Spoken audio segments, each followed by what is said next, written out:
सच मानिए, मौजूदा दौर में अरविंद केजरीवाल की सियासत का कोई जवाब नहीं।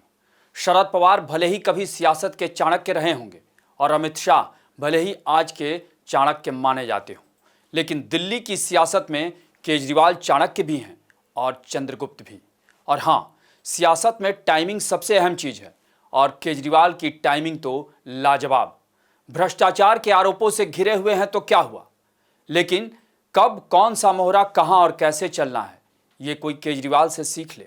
और बेशक राहुल गांधी को तो कुछ दिनों के लिए केजरीवाल के साथ ही बिताना चाहिए और सियासत कैसे की जाती है जरा सीखना चाहिए। नमस्कार मित्रों, मैं अभय राय। अमित शाह ने अंबेडकर पर बयान दिया, उसे लेकर संसद परिसर और संसद में किस तरह का हंगामा हुआ ये दुनिया ने देखा। राहुल गांधी और तमाम वो पार्टियां जो दशकों और सालों से बाबा साहेब भीमराव अंबेडकर के नाम पर राजनीति करती आ रही हैं, वो सिर्फ योजना बनाती रह गई और केजरीवाल ने बिना देर किए दिल्ली में बाबा साहेब भीमराव अंबेडकर के नाम पर दलित युवाओं के लिए ऐसा दांव चल दिया जिसके बाद दिल्ली में अब हाथ हाथ ही मलता रह जाएगा और कमल कल्पना में ही खोया रहेगा। दरअसल दिल्ली के पूर्व मुख्यमंत्री और आम आदमी पार्टी के संयोजक अरविंद केजरीवाल ने डॉक्टर अंबेडकर के सम्मान में स्कॉलरशिप की घोषणा कर दलित छात्रों और युवाओं को एक बड़ी सौगात दी है। इस दौरान केजरीवाल ने कहा कि कोई भी दिल्ली वासी दलित समाज का स्टूडेंट विदेश में पढ़ाई करना चाहता है तो उसे दिल्ली की आम आदमी पार्टी की सरकार पूरा सहयोग करेगी। जरा सुनिए केजरीवाल ने क्या कहा।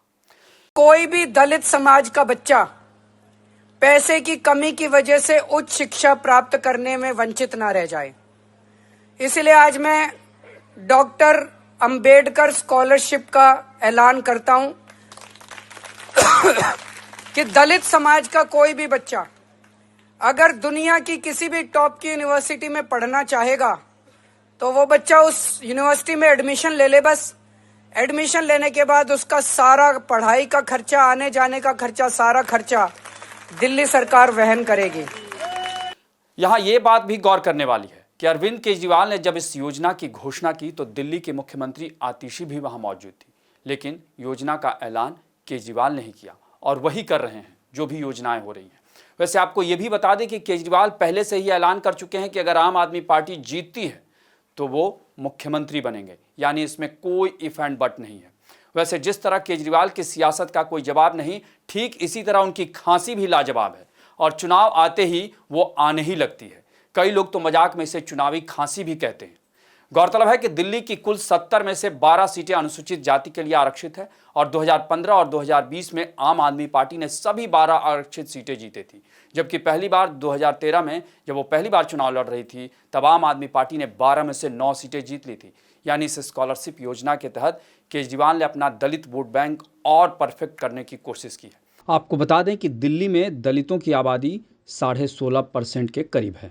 वैसे भी केजरीवाल ने दिल्ली में मुफ्तखोरी की योजनाओं, मसलन महिला सम्मान, संजीवनी योजना और अब दलित स्टूडेंट के लिए डॉक्टर अंबेडकर के नाम पर स्कॉलरशिप जैसी योजनाओं की घोषणा की झड़ी लगाकर ये तो साफ कर दिया है कि उनके पिटारे में अभी भी बहुत कुछ है।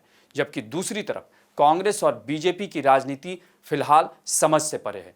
यानी अमित शाह ने अंबेडकर को लेकर जो बयान दिया उसकी क्लिप कटुआ सियासत जिस तरीके से संसद और सड़कों पर भी दिख रही है, लेकिन उसे जमीन पर लगता है कि अरविंद केजरीवाल ही उतारने की कोशिश कर रहे हैं और घोषणाओं पे घोषणा कर उन्होंने कहीं ना कहीं दिल्ली में अपनी बढ़त लगातार बनाई हुई है।